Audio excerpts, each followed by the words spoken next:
Funchal looks easy at first. Dock right in town, cable car up the hill, gardens at the top. But that's exactly why so many cruisers end up spending hours waiting without realizing where the time went. They wander the port shops, join the cable car queue when it's already packed, then lose half their day standing around. They assume simple means automatic. And by the time they figure out the timing, the queues, or which part of town actually matters, most of the port day is gone doing nothing.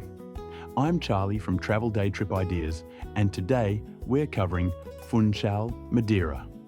This video explains why people spend hours waiting in Funchal and how to avoid it. When you step off the ship, you're literally minutes from downtown. The cruise terminal sits right next to the city centre, so you can walk into Funchal in about 5 to 10 minutes. But the real Madeira isn't in those port shops. It's up at Monte, out at the viewpoints, and in the choices you make before you even leave the ship. Now, before we dive into the day, let's talk about the biggest decisions you need to make in Funchal. First, cable car versus town. The cable car up to Monte is the signature experience here, but the queues can be brutal. If you want gardens, toboggans, and views, you need to go early or accept losing an hour or more just standing in line. If you want town, markets, and a bit of history, you can do that entirely on foot without any waiting. Second, timing and distance. Monte is close, but the cable car queue can silently eat 60 to 90 minutes on busy days. The viewpoints like Cabo Giron are stunning, but they're typically 20 to 30 minutes away by taxi, and traffic can stack up on the way back. Third, DIY or tour. Funchal is walkable, and English is widely spoken, but distances add up fast if you want to see the lighthouse, the west coast, and a great beach. A lot of people book a tour here because it removes the waiting and the timing stress. Cruise line excursions are easy, but you often pay much more for the same experience. Local tours usually offer smaller groups, better value, and more time at the actual sites without the queues. And the reputable ones know cruise timings. They'll get you back with the same safety buffer as the ship's own excursions. So if you're not comfortable with taxis or buses, or if you want to see multiple highlights without losing time to queues, a local tour is a smart move here. We've added our favourite local options in the description if you want to check those out. Walk through the terminal and head toward the main street. It's about a 5-minute stroll through an area that feels a bit commercial at first. Some buildings are worn, there's traffic, and it's not the postcard Madeira you might expect. Here's mistake number 1. Most cruisers take one look at the port area and either turn around or waste an hour in the terminal shops thinking that's all there is. The port zone doesn't represent the real town at all. We almost did the same thing. But once you get past the first couple of blocks, you'll find the real heart of Funchal. The downtown area has colourful colonial buildings, the Fort Santiago, and the famous flower market. The fort is small but photogenic, and it takes about 10 minutes to explore. If history isn't your thing, skip it and head straight for the cable car or the market. Now, if you want the cable car, here's what you need to know. The lower station is typically about a 15-minute walk from the port, and the queue can be legendary. We've seen it backed up for an hour or more when multiple ships are in.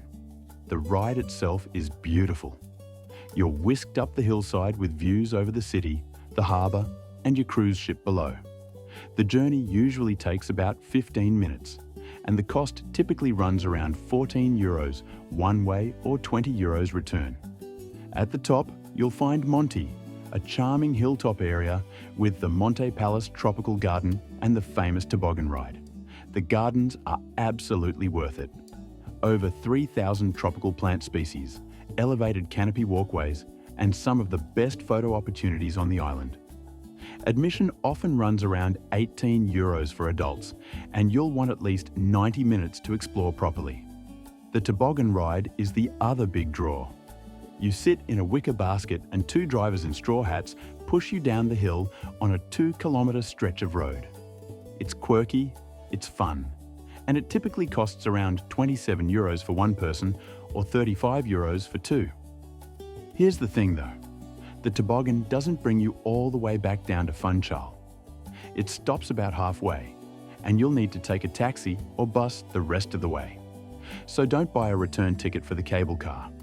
You're going one way up, toboggan down, and then taxi back into town.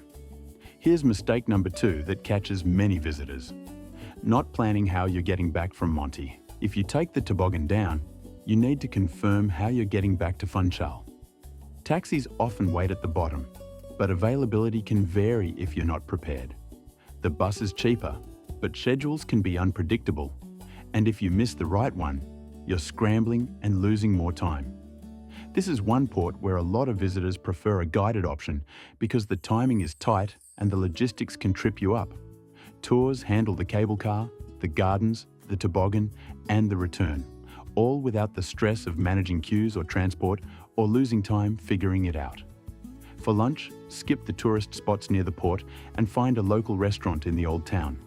Try espetada, skewered beef cooked over fire and served with bolo do caco, a flatbread with garlic butter. The flavors are simple but incredibly satisfying. Fresh fish is everywhere, usually grilled and served with rice and salad. And don't skip the poncha, a traditional drink made with sugarcane rum, lemon and honey. It's strong, refreshing, and very Madeiran. Lisa loved the passion fruit version we grabbed at a small bar near the market. It was warm, sweet, and tasted like the island. If you have more time and want to see the viewpoints, head to Cabo Giron. It's typically about 20 to 30 minutes from the port by taxi, and it's one of Europe's highest sea cliffs. The skywalk has a glass floor that extends over the edge, and the views are absolutely stunning. You can see the coastline, the terraced farms below, and the Atlantic stretching out to the horizon. Entry often costs around €5, and it's worth every cent. This is a great stop if you're doing a half-day tour or if you rented a car. The area around the cliff is quiet, breezy, and perfect for photos without the crowds. Here's the premium versus budget breakdown. The premium route is booking a local tour that takes you to Monte, stops at Cabo Giron, and maybe includes the West Coast or a Levada walk. You'll typically pay somewhere around €60 to €80 per person, depending on what's included, but you get maximum efficiency in a port where waiting and distances add up fast. The budget version is taking the cable car up to Monte, spending the morning there, and heading back with plenty of time. You'll often spend around €40 to €50 on transport and admission, and save the rest for food and drinks. Both options work. It just depends on how much you want to see and how comfortable you are navigating independently.